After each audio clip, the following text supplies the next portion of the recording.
Hello everyone, welcome to my kitchen.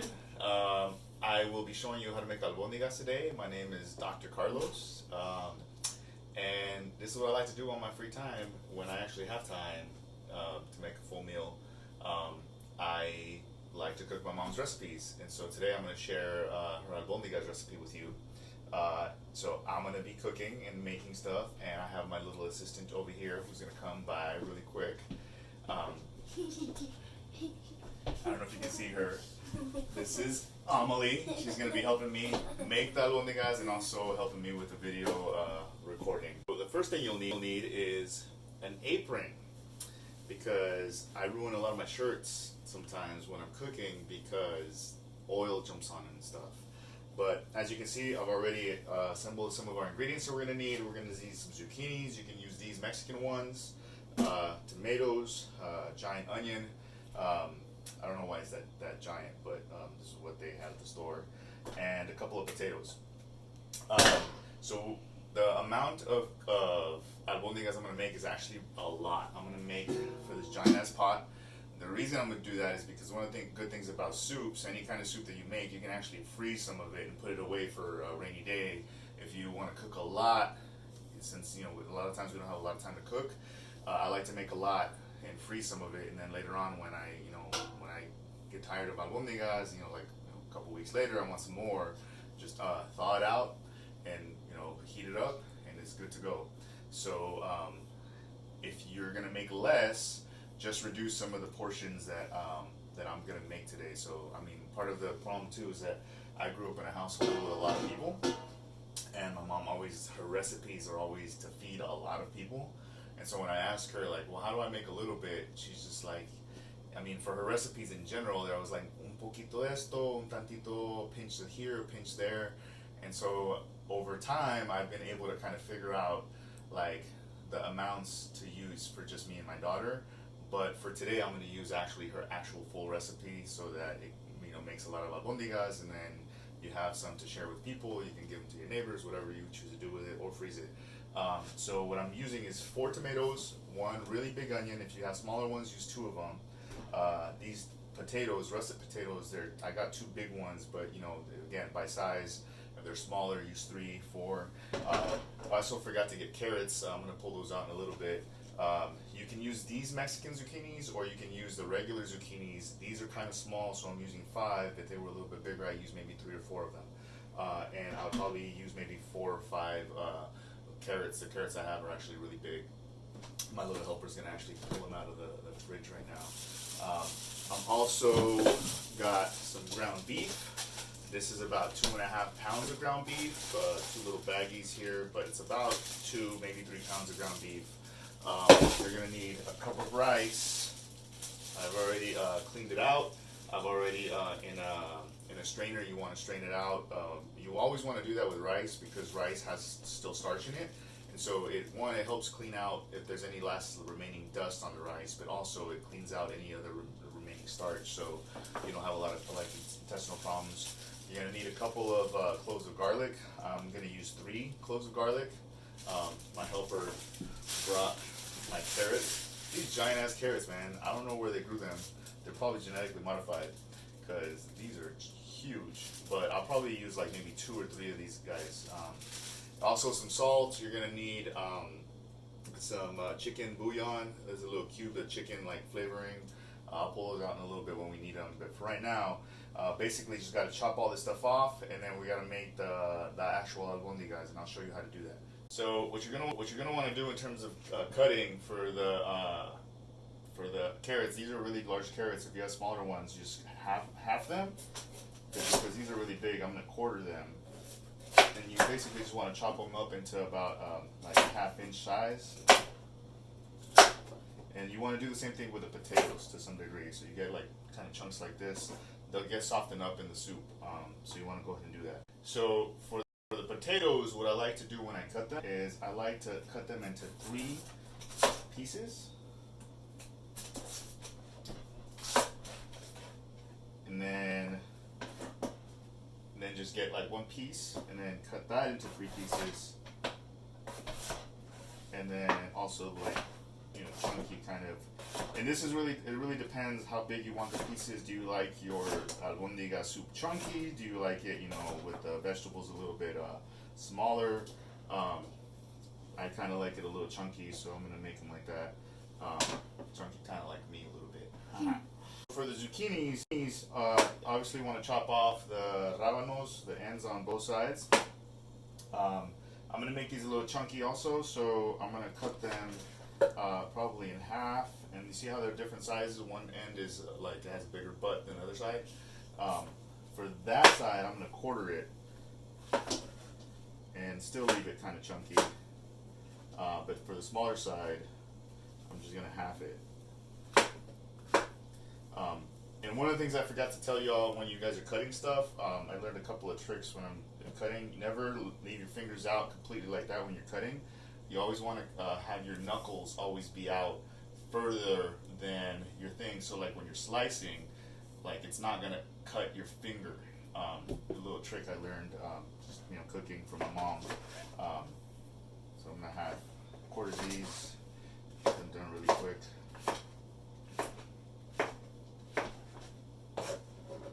Also, if you notice, I'm using a knife that has like the little indents. Those are really helpful, especially when you're cutting meat, but in general when you're cutting anything, because it helps you get through, like all the juices like come out through those little indents. So I like a knife that like does that. As you can see, I'm putting all the vegetables in here.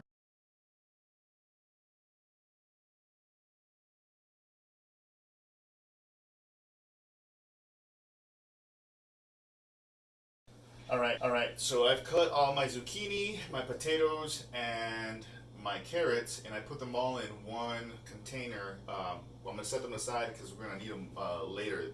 These are actually gonna go on towards the end. And what you're gonna want to do is, once you got the albondigas cooking, once you've already added another mixture that I'm gonna show you how to make right now, you want to put in the zucchini last because that's the softest vegetable and it cooks the quickest. So you're gonna add the carrots and the potatoes, but I'll show you guys how to do that later on. But we're gonna set them aside for right now. And what I'm gonna do right now is I'm gonna cut the tomatoes, the onion, and the garlic. I'm gonna saute them in a little bit of oil, and then I'm gonna blend it. And that's gonna be basically your flavor profile is gonna come mainly from that mixture, and I'll show you how to make it. And then we're gonna do the albondigas. The reason I'm doing it in this order is I like to get all my produce cut up and ready to go and have it, and then touch meat last, particularly because of safety concerns. So I do a lot of my prep work first. I don't want to like mix, whatever's in the meat. Like I want that to cook on its own. I don't want to, especially when right now we're talking about germs and stuff. You don't want to like go back between meat and produce and meat. So I like to do my produce, all my vegetables, and cut that stuff and prep it first, and then get into the albondigas. So right now, I'm just gonna chop up these tomatoes and this onion, finely chopped. We're gonna saute that, and then blend it with some other stuff. So what you want to do with the tomatoes is obviously you want to take off the little that part there, and then just you want to cut it into squares. Little squares, medium squares, doesn't really matter. Like I said, we're gonna saute this anyway. So what I like to do is just chop it up into like thickish slices, and then keep chopping until somehow you get squares. Again, not an expert. I'm sure y'all can YouTube to see how to cut tomatoes better. For me, what kind of works is just whatever kind of works for you. Also, like I'm gentle with the tomatoes because they have a sort of soft skin, so you don't want to like slice it because you're gonna smush it, especially if your knife isn't very cut. So you just kind of want to go work with the vegetables that you have. Some vegetables are harder, some are sort of softer. So just kind of be gentle with the softer ones. Stop thinking dirty stuff. So with your onion, what I like to do is usually chop off the ends. And I like to chop it in half. What's the ugly half? And then sort of that helps me peel off the outer layer. This one's got like a couple of really thick layers. And then do the same thing with the other side.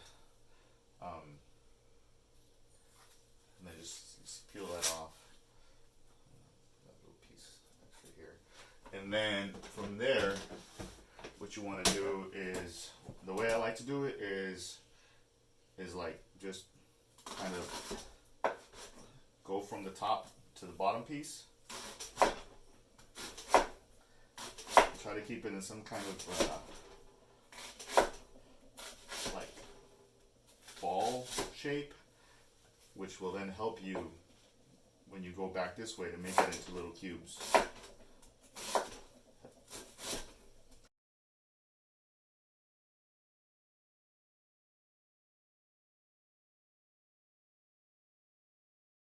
Alright, so we got this onion ready, and of course, because you chop an onion, you start frying. Should probably be playing some Ramon Ayala or something. You know, let your emotions come out. Let the onion do its work for you. Since sometimes we try to hold that stuff in, let it out. It's the perfect time. Just blame it on the onion. Be like, no estoy chillando. It's the onion. It's not me. Alright, so we got our tomato and our onion. So what we're going to do is we're going to put this to the side again, because we're finally getting to the albondigas. And so for that, let's put this to the side. My helper over there says put it to the side. We're going to save our garlic for later. Actually, if you want, if you don't know what to do with it, you can go ahead and just put the garlic in the blender. We're going to use it later with the blender. We have our albondigas, and for this I'm going to enlist the help of our little helper over here, who's going to come and help me. She likes to mix and mash stuff. So I need her to go get 2 eggs. She's going to get the eggs out of the fridge. If you're not doing a lot of albondigas, you just want 1 egg, but we're going to do kind of a lot. So we're going to use 2 eggs.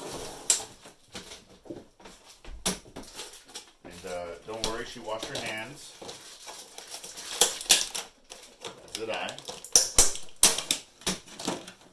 She's going to bring those 2 eggs over here. The first thing I like to do with anytime I use any kind of meat is I like to season that sucker up. We're going to be mixing and mashing it, so I like using Lawry's. Lawry's, I think, gives a good sort of general flavor. You can always add to it by adding other stuff. But Lawry's is always my go-to base salt for meat.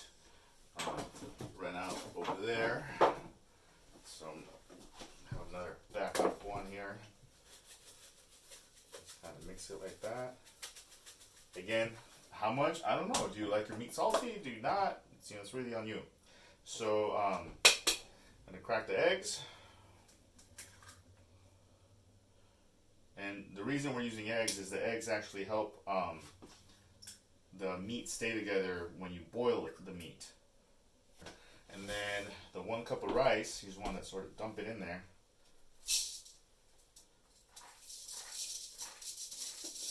I think actually you'll probably use that like half a cup.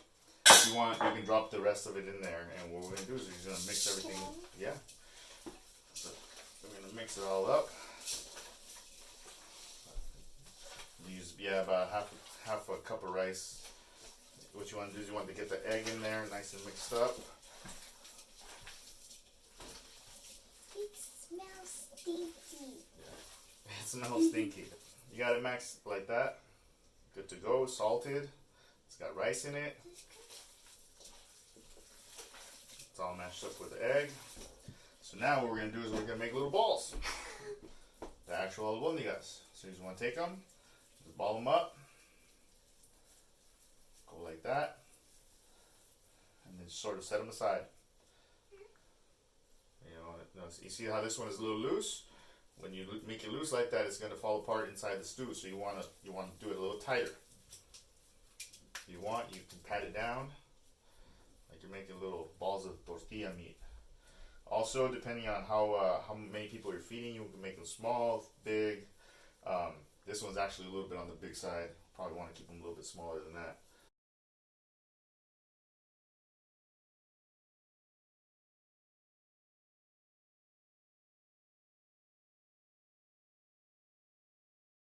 Our albondigas here. We made a bunch of them. What we're gonna do now is we're gonna put some water in this pot. we're gonna bring it to a boil, and then we're gonna drop them in. So I'm gonna fill it up about maybe halfway for now, because we're gonna add a mixture that we're gonna make, like I told you about later, and you just want to let them boil. All right, so what we're gonna do right now is we put some water in this pot. It's heating up. I'm gonna let it heat up a little bit before I put the albondigas in. So make sure you wash your hands after you touch the albondigas. You put them in the pot. Doing that. We got them in here. They're gonna cook. Let me cover it to help the cooking sort of go faster. I know that's a pizza thing. I don't know what happened to the top, but that's what I'm going to use for now. And so we're going to let that cook for about 20 minutes. You got to check to see when it starts boiling, because that's when you want to start counting the time. Turn on the fire. You want to have it medium high. Same for that. You want to be generous with the oil. I'm using avocado oil, but you can use masola. Sometimes I mostly use corn oil. Lately I've been trying to be a little healthier. Be generous with it, just because you're going to need a lot of it, because it's going to be a lot of tomatoes and onion. One thing I forgot to mention is in the albondigas mix, you want to actually salt the water. Put a little bit of salt in there, so you want to pinch it. This is a part that like frustrates all of us who want exact measurements, and our moms are like, pues nomás ponle poquito. And you know, as you cook it, one of the things that's gonna happen is you can start tasting and flavor. You know, like you get it right that way. That's why moms never know exactly how much, because it's about how your tastes like it. If you like food salty, you know, throw some more extra salt. Some people don't like salty food, so they don't put any salt, and then you can just salt it when you're eating it. And so let the oil warm up. I think it's already warming up. Then you want to get all this stuff in there. Tomato, it's a lot. It's hard to saute this much, but we're going to do it in a pot all at once. It's actually easier if it's sort of on a flatter scale laid out. Get your wooden spoon and sort of just let it do its thing. I think it's going to need a little bit more oil. Just want to put that on the top.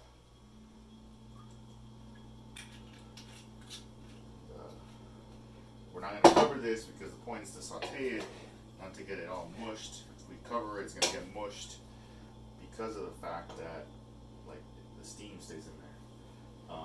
We're actually going to open this up in a little bit. Right now, we're just so it heats up. So we have our onion and tomato that's sauteed. The albondigas is still not boiling, but they're getting there. So what I want to do now is I'm going to show you what it looks like. So you see how they're kind of like soft. They're not mushy yet. This is exactly where you want them, where like the water starts bubbling like that. Maybe like another minute or two. Then we're gonna take this out and blend it. And we're gonna blend it with the garlic and then the chicken bouillon. And what's really awesome about this sauce is that this sauce is actually the same sauce that my mom uses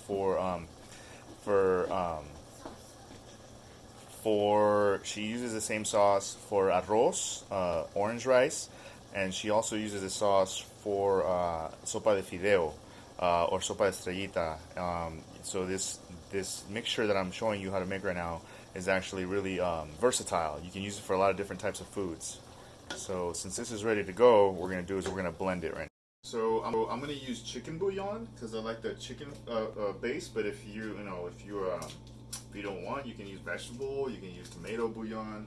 I'm gonna start out with 3, and then 3 garlics and tomato the tomato onion stuff that we're making, and we're gonna blend that together and put it in the mixture. And then based on if it needs a little bit more flavor, we can add more stuff to it. But we're gonna start with that right now. Alright, so what we're going to do is we're going to basically just put all that, be careful it's hot, so you put all that yummy goodness in the blender, and then basically just blend it.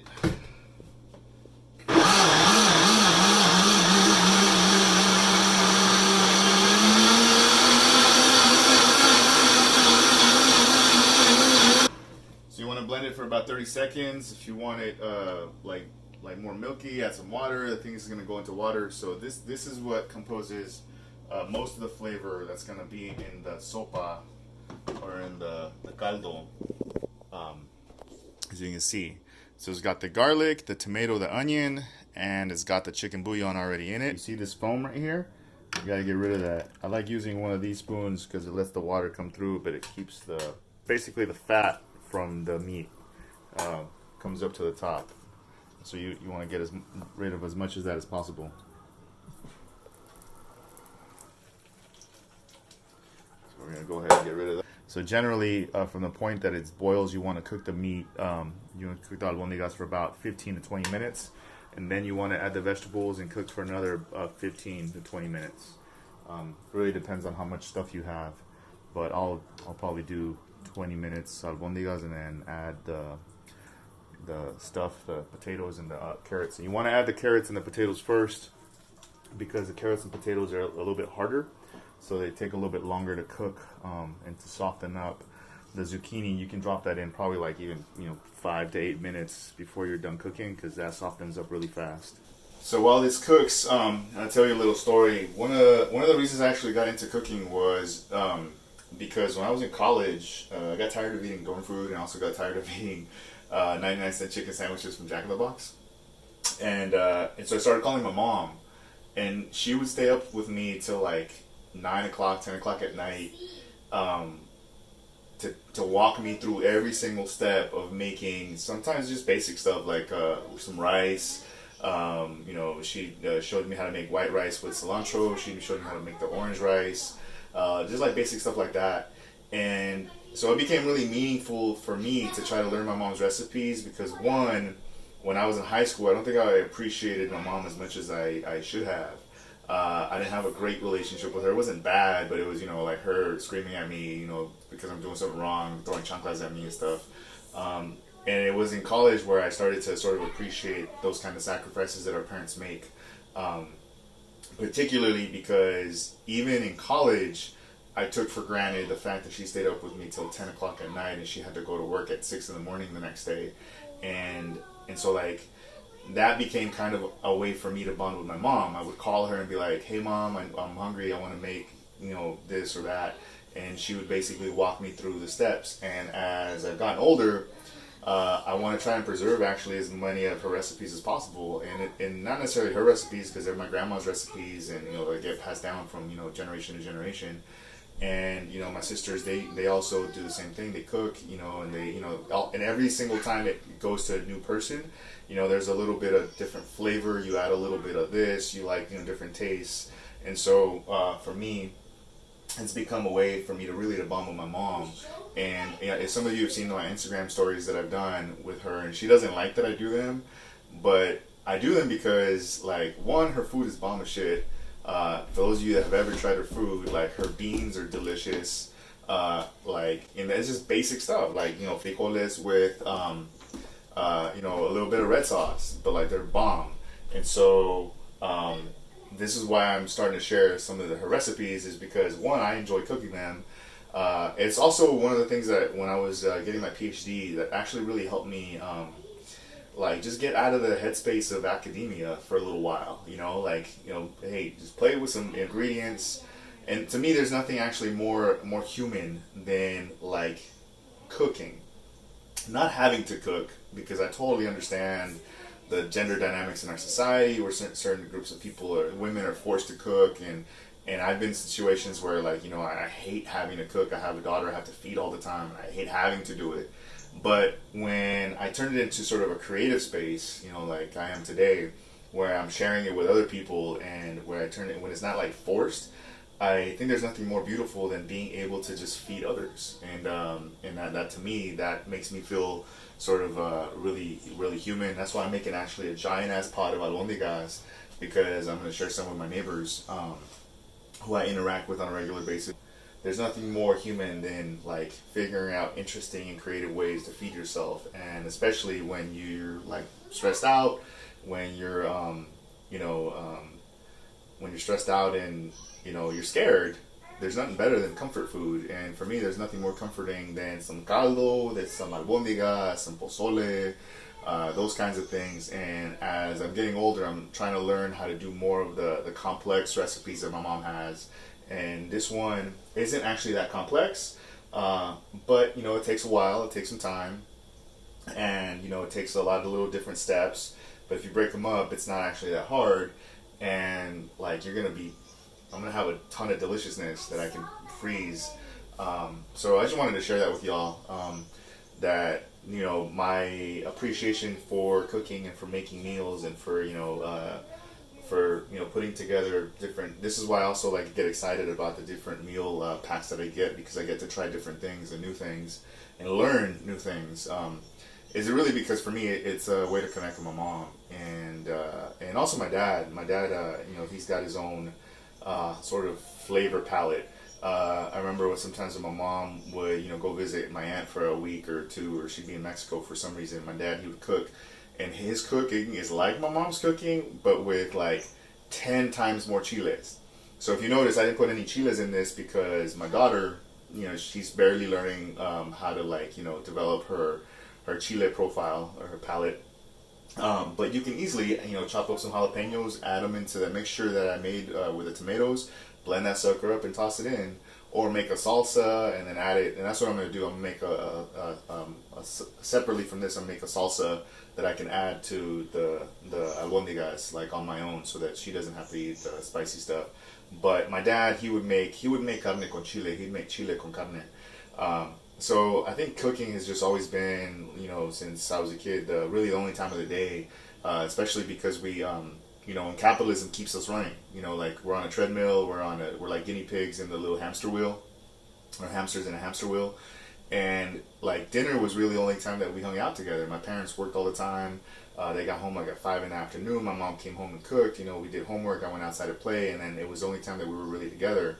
And so as I got older, I got more interested in how like the flavors come together for different types of food, and it just really for me became a way to bond with people and to build community. And when I was in college, I began sharing some of the recipes my mom was barely teaching me. I wasn't an expert. I just I had barely learned how to make rice. With some of my college roommates, we'd get together for Thanksgiving and do a Thanksgiving and cook for each other.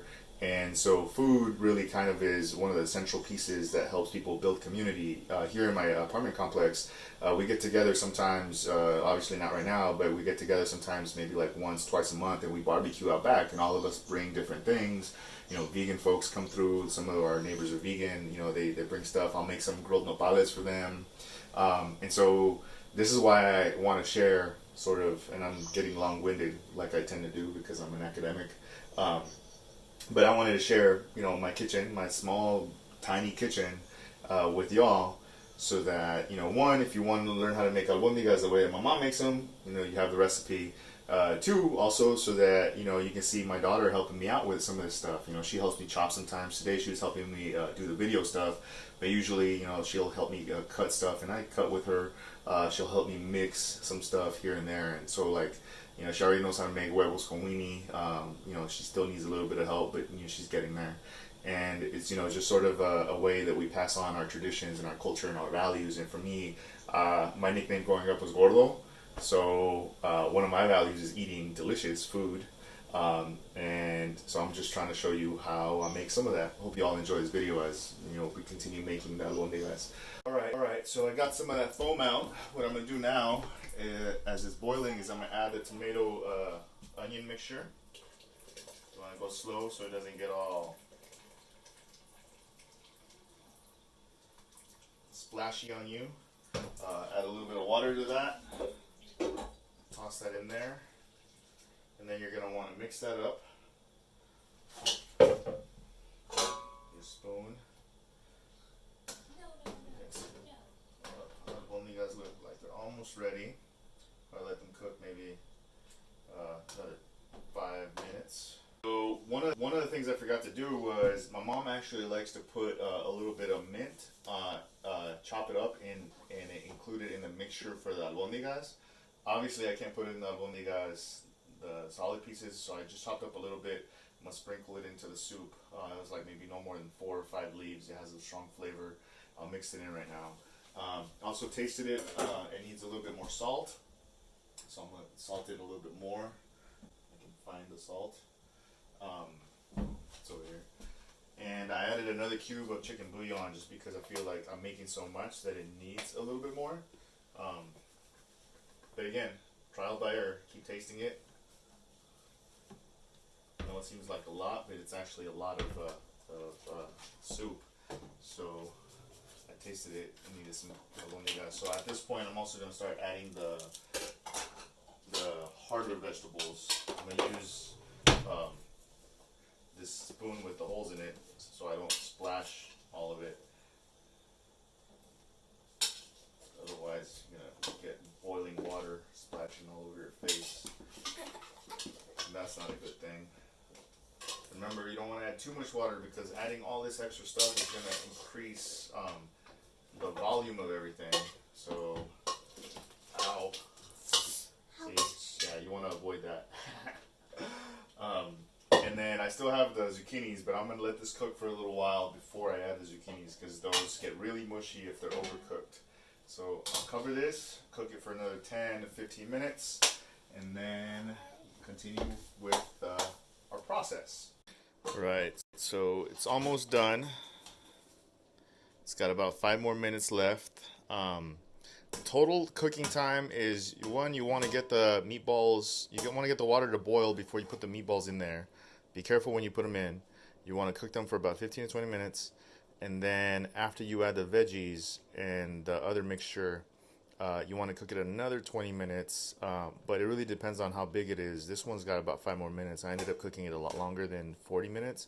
But that's just because I made a ton. I've already added a little bit more salt. And you're going to have to keep sort of playing with that. You can see there's a little bit more foam. I'm going to take some of that out. I've been taking it out throughout. So you want to continue to do that. But as you can see, it's starting to look pretty delicious. It'll be done in about 5-10 minutes. And then at that point, you just want to let it sit for a while. And I have a tip for folks. If you're going to freeze it, you got to let it sit overnight or let it cool all the way down before you put anything in the freezer. Otherwise, it goes bad. So go ahead and eat whatever you're going to eat. Leave it out. Let it cool all the way down. It's fine if you leave it overnight because it gets a little cold at night anyway.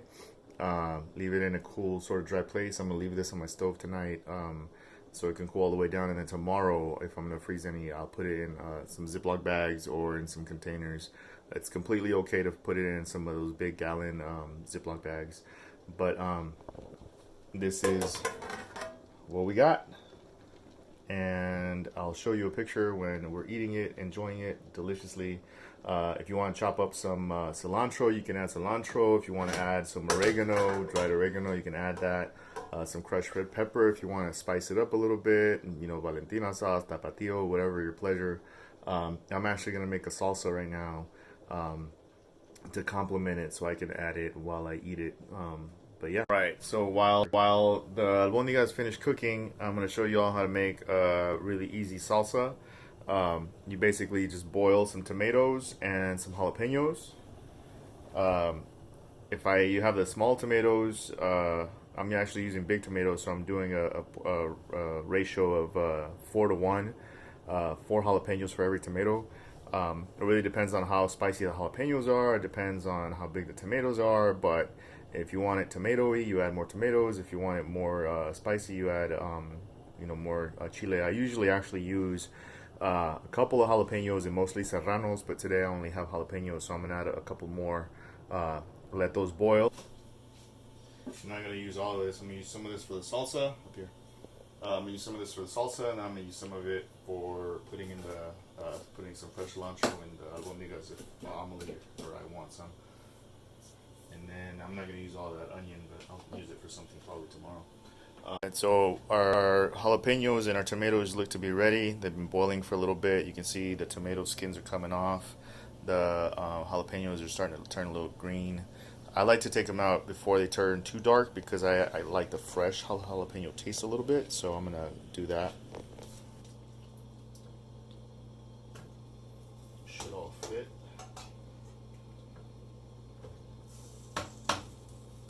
Some people like to peel the tomatoes and take the skins off. I like all of the food. What you can do instead of boiling them too is you can obviously fry them, not fry them over the pan, toast them over the pan. Some people like doing that. I'm good. You can film me up here. So I'm just gonna put it on the blender. And I'm gonna go slow. I'm not gonna like blend them because I don't want to really liquefy this. What I'm gonna do is I want to do that.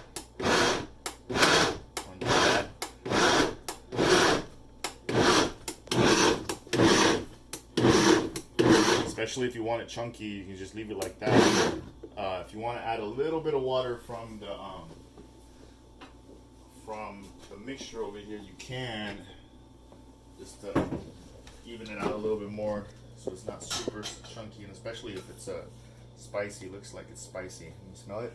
It smells spicy too. It makes you cough. You know it's spicy. Yeah, it smells spicy too, Daddy. It does, Mika? Uh-huh. Okay. I'm gonna add a couple of spoonfuls of water just to... It'll get reduced later when I add the onion anyway. Pinch of salt. When I say a pinch, good luck trying to figure out how much a pinch is. Like that much. Cover it one more time. Do a couple more gyrations.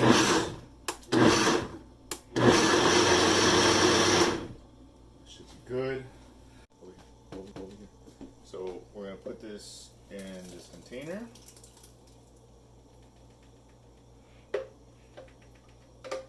And then we're gonna add our cilantro. Add some onion, however much onion you like. Then grab a spoon and just mix it up. And that's your salsa.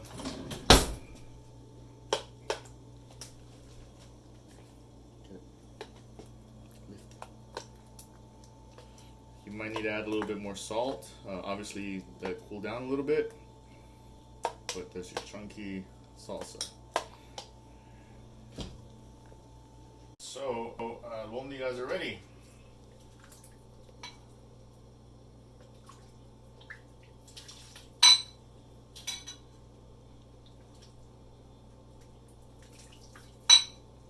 There you have your albondigas. Hopefully, and again, you might have to add a little bit of salt depending on how you like it.